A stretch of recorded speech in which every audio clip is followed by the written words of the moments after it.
As always, in my videos, I always try my best to be as authentic as possible, right? Now, sometimes I overshare. Sometimes I'm too emotional in my videos.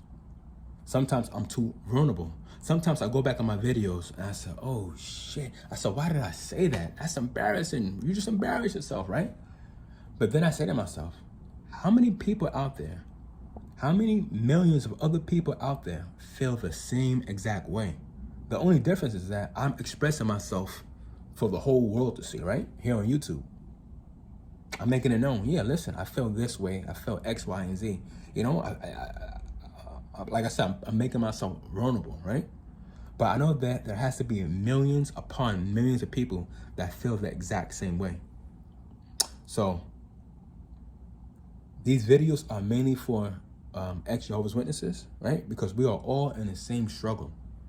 We might go through different trials and tribulation, right? But if you are a former Jehovah's Witness, you are struggling and suffering one way or another, right? We're all in the same predicament. Now, the title of this video is Jehovah Witnesses, the organization that sets you up for failure. And we know it's true. One way or another, the organization, it's not there to help us, right? It is simply there to take away from us, to take away from the people. Now, me growing up as a witness, right? I was a born and raised witness. And I started to have some struggles around in my teen years, my mid-teens, 15, 16. I was trying to make some friends, and I was going from congregation to congregation, born and raised in New York City, right? Uptown, Harlem, New York City. And New York, it's a hustle, as you guys know, it's a hustle and bustle city. Hustle and bustle, right? And me, I've always been like a introvert. I've always been shy, to myself, quiet, right? So I struggled making friends growing up as a witness, right? I was going from congregation to congregation, kingdom hall to kingdom hall, just trying to make friends. And I kept saying to myself, I said, hold on, if this is the true religion, if this organization is all about love, why is it so hard for me to make friends? I'm being my true self. Yeah, I know I was shy and quiet back then, but I'm still being my true self. I'm a good person, I'm a good kid. Why am I struggling to make friends? What's going on? Right? So eventually I got tired of just being lonely all the time. So at the age of 17, I started to be rebellious. Right? I started to live a double life at the age of 17. And then at the age of 18, I officially left. I told my family, I'm done. I told my family, I said, listen, you guys know I've been trying to find new friends. I've been trying to, network. I said, no one should have to be in an organization and be lonely. There's 8 million of us, right? And there's heaps of Jehovah's Witnesses in New York City, right? I said, why am I lonely? Why am I depressed when I could find people outside the religion that care about me, right? So I left. At 18, I officially washed my hands. I left the religion, right? Now, when I stepped out in the world for the first time at the age of 18, that was a game changer. That was a true shocker, right? Because I might have been 18 physically, right? I was 18, but mentally, I was like 12, 13 mentally, right? There was so much about the world that I didn't know at the age of 18 and that I should have known. But I was stuck in the compounds of the Jehovah Witness organization, right? And as you know, they like to keep people dumbfounded, right? They want to keep people in that little bubble. So it's hard for you to excel academically if you're stuck in the Jehovah Witness compounds, right? You can't excel in life. As long as you are a Jehovah's Witness, you will never, ever excel in life, right? Because the organization, they're against people going to school. They're against people going to college, right? No, don't be a doctor. Don't be a lawyer. Paradise is right around the corner. I can smell it, right? We're not going to be in this system for too long. Don't worry about going to college. Don't be a doctor. Don't be a lawyer. Paradise is right around the corner, right? This is how this organization sets their members up for failure. Now, I had to learn so much when I left the organization at the age of 18, right? I finally found some friends that, care about me, that love me for who I am, that accepted me, right? I had to play catch up. Because there's a lot I didn't know, right? Politics, holidays, other religions. There's a lot that I did not know at the age of 18 when I first left the Jehovah Witness organization, right? So I had to play catch up with peers my age, right? And thank God I was able to meet people out there that accepted me, that cared about me, right? That honestly, they truly loved me for who I was, right? But I said to myself, wow, I was so behind. And that's embarrassing to say that I was 18, but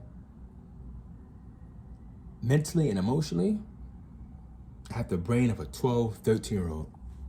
I was way, way behind. And there's a lot of witnesses. I'm sure there's a lot of witnesses out there that feel the same way. Because like I said, this organization, it doesn't help you to excel in life.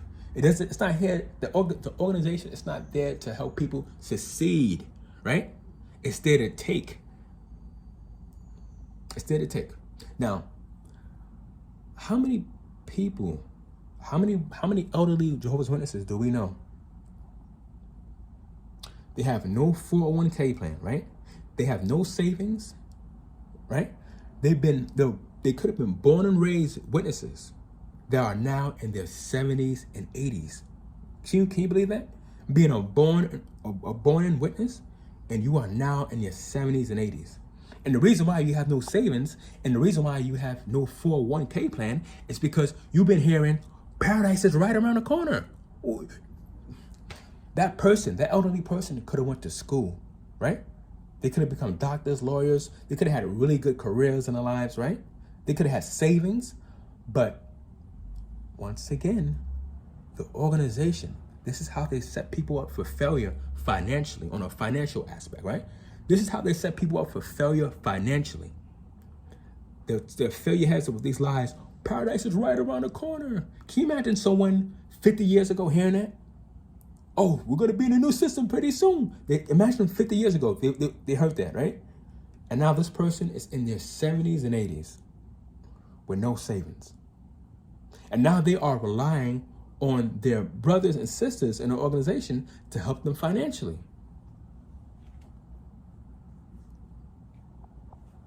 Like I said, this is one way that the organization sets people up for failure. Because you can't run to the governing body. You can't run the Bethel and say, hey, listen, I am extremely poor right now. I have nothing to my name. Because you guys said that paradise was right around the corner. You can't ask them for money. They're not going to write you a check. They don't care about you, right? They are there to take your time, your money, your energy. They're there to take your whole life in essence, right? But what do they give in return? This organization gives nothing but heartache and pain. And it's sad that witnesses can't read between the lines, right? But like I said, that is one way that this organization, they set their members up for failure financially. Because most witnesses don't have savings. Most witnesses don't think long term. This organization, they don't teach people how to think long term. Because as we know, all they're good at doing is selling these lies. Paradise is right around the corner. So when witnesses hear that, they don't care about the present. And then when it hits them later on, 20, 30, 40, 50 years from now, when it hits them later on that, damn, I should have had some savings. I didn't think I was going to be in the system. It's too late then. It's too late. And that is why there's a lot of elderly witnesses. They have no choice but to work part-time because the pensions that they're getting, the assistance that they're getting from the government is nothing. It's barely nothing. But yet, their leaders would tell them, paradise is right around the corner. And these witnesses are now in a pickle, financial pickle. Another way that this organization sets their members up for failure is when it comes to dating and marriage, right? Especially marriage. There are countless, dozens upon dozens of witnesses that I've met, and I'm here in America, Australia, New Zealand, right? There are dozens upon dozens of witnesses that I met, and if a lot of them started this one way, but it ended. Sorry, it started one way, but it ended. The marriages ended the same way, right? Now, as a witness, you are encouraged. Well, for one, you date to marry, right? You are highly encouraged to marry. They say it's better to marry than to engage in sexual intercourse and risk being defellowship, right? So what happens? A lot of witnesses, they rush into marriage, right? They rush to marriage. They know somebody for a year, maybe 2 years tops, and then what happened? Boom. Not even 2 years sometimes, sorry. Then they'll date from anywhere from 9 months, minimum, 9 months to a year and a half, right? And then they'll get married. But what happens during courtship? What happens when you're actually dating someone? You need a chaperone, right?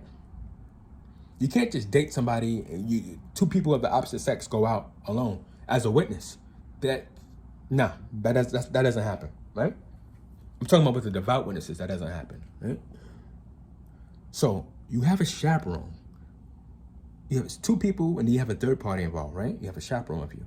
How much can you tell somebody of your personal life, your personal thoughts, right? How much can you tell somebody? And how much personal information can you give when there's a third party involved? You don't truly know the person you're married to, right? When you date somebody and you get married and you move in together, you don't truly know. You don't truly know that person. You two are strangers in a sense, right? Because you can never be your true, authentic self one-on-one with that person. Because you're never one-on-one with that person. There's always a third party involved, right? So now you're married and you don't really know this person. You're like, hold on. I didn't know X, Y, and Z about you. You're telling me this just now? Just now you're telling me this? We're married? And something else, what if, and I'm not saying sex is everything, because it's not. But what if the sexual chemistry is off? What if you two aren't even sexually compatible? And you discover that after you get married. Now you're stuck with this person for the rest of your life, right? And listen, once again, I'm not saying sex is everything. Sex is not everything. I'm not saying that, right? But what if the sexual chemistry is off? And what if you don't know the person that you married to? You're learning all this information about them after you married them. Now you're in a loveless, unhappy marriage, and you're stuck with this person for the rest of your life. That is the second way that this organization, it sets their members up for failure. You can't even have sex with the person before you marry them, just to see if you're compatible. You can't have one-on-one time with that person and truly have a heart-to-heart conversation, right? And express your feelings with that person. You can't do that as a witness because you always need a chaperone. So a lot of witnesses are rushing marriage, and they are realizing that they don't really love the person that they got married to. They just have to rush it because that's how this organization works. They kind of force you to rush marriage, right? And as we know, a lot of people get married just to have sex.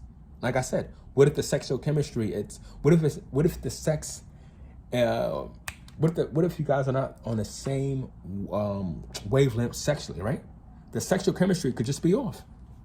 What then? You're stuck with that person for the rest of your life.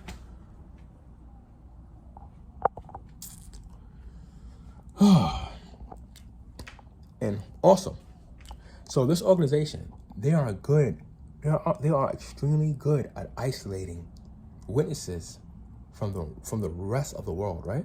They're really good at that. They isolate you from the rest of the world. And then that's why there's a lot of witnesses that are socially awkward. They don't know how to conversate with people outside the witness realm, right? They don't prepare you for the real world. They don't prepare you for the real world, right? They don't even prepare you for being disfellowship. Now, to be a witness, you have to know that there's a possibility that at one point or another, you could be the fellowship. Now, when I was the fellowship for 2 years, right? Mind you, I suffered with depression. I suffered with anxiety, right? Initially, I wasn't mentally prepared for that. The isolation was the last thing that I needed. That was not good for my mental well-being, right? But this organization, they don't prepare you for that. They just kick you to the curb. You do the crime, you gotta do the time. Goodbye. They kick you to the curb. Everyone you ever loved, as a witness, cut you off, right? They don't prepare you for what happens when you're at fellowship. And also, when it comes to mental health, this organization, they don't tell you, oh, go see a therapist. If you're not feeling good, if you need professional help, seek professional help. They don't do that for you, right? We know this. Because I personally believe that they don't do this because they know damn well that if you were to confide in a professional, if you were to speak to a professional, right? 9 times out of 10, a therapist will tell you, you know what? The reason why you're probably depressed and dealing with anxiety is because you are in this cult that demands too much of your time and attention. This cult demands a lot from you, and they expect a lot from you. And they know that if you don't meet their expectations, there's going to be some type of repercussions, right? And I believe that is why they encourage people, but they don't say not to see a therapist, but they also don't tell you to go and see a therapist, right? They don't encourage professional help. And there are so many witnesses, there are so many Jehovah's Witnesses that suffer with depression, anxiety, right? A lot of witnesses have mental health issues. But do their leaders ever tell them to seek professional help? What do they say instead? Oh, you feeling depressed? You feeling down? Go on service. Place a few tracks. Pray about it. Oh, read the Bible, right? That's the answer for everything. Pray, read the Bible, go out on service. Like I said, this organization, it sets the members up for failure.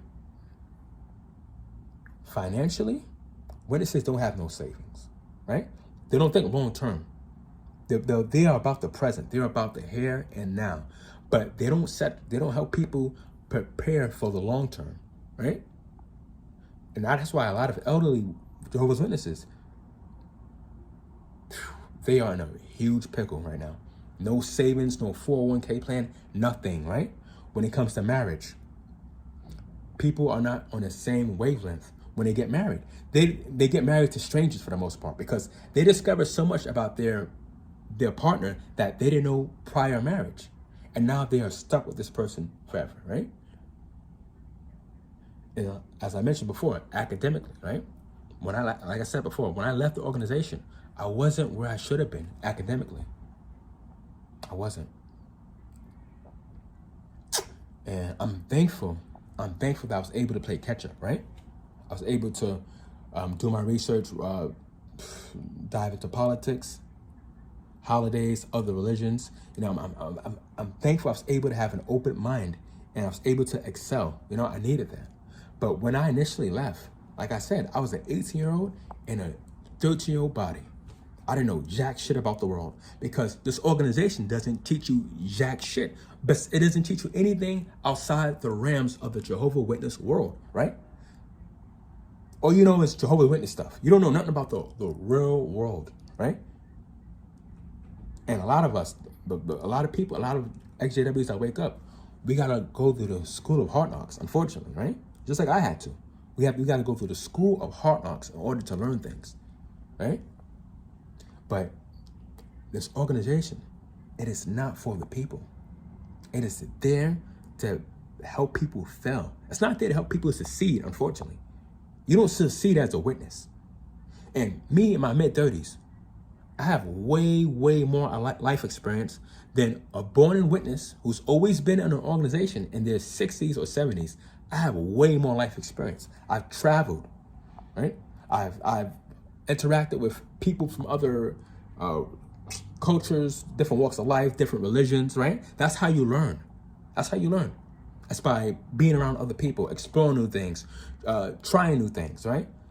Traveling to different countries, being around people from different walks of life, and not just a part of life not just the things that you believe in, right? Because that's what witnesses do. They only interact with their own people. How can you learn? How can you excel in life if everybody is on the same wavelength, right? You got to be around people from different walks of life. That's how you learn, by experience and hearing other people's different backgrounds, culture, religious beliefs, right? That's how you excel in life. That's why I say, me in my mid-30s, I have way more life experience than a born-in witness who's always only been a Jehovah's Witness, and they're probably in their 60s and 70s. Because as we know, they don't excel. All they do, they do the same routine day by day, week by week, preaching, preparing for meetings, attending meetings. That's all Jehovah's Witnesses, that's all they ever do. They hardly travel. They have nothing, they hardly have anything to look forward to. They don't mingle outside the realms of their own cult, their own religious cult, right? And how can you excel in life if you do the same shit day in and day out? Associate with the same people day in and day out. How do you benefit in life? How do you transcend in life? You can't, and you won't. You won't. But those are just a few things that I realized that this organization, that what it does to set people up for failure, financially, academically. We don't encourage people going to school, college. They don't encourage that at all, right? Marriage, all these ways. Like I said, this organization, it sets the members up for failure. They want their members to devote all their time, money, and attention to the organization. But what does the organization, what do they do to help benefit their members? What do they do to help their members become better human beings, become more financially stable, to be better mentally and emotionally? What do their members, what does the organization, what does the leaders do to help the members? They do jack shit. Jack shit. Guys, I'll see you in the next video.